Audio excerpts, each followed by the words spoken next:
a lot of people use fertilizers in their to feed their plants, and what we try to tell individuals is that fertilizers they're like a drug.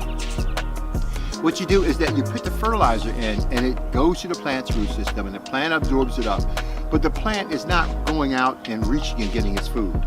The plant is not existing in an environment, a natural environment, where the microbes and the fungus are there to help break down those particulates and make them available to the soil. So you don't have that building soil process. You simply throw your fertilizers in, it goes up into the plant, and it's like a stimulus to make the plants behave in a certain way. So we are in the process of growing fungus. So let's set that aside for 1 minute. So we have the plumbing that distributes the water, then you adjust the water to grow the fungus that feeds your plants.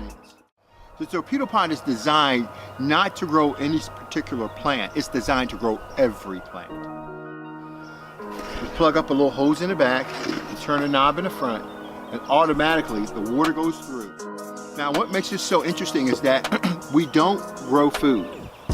All right, it grows your food for you, it grows your plants for you, but we're not in the business of growing food. We take a different approach. This pot has been designed to grow fungus.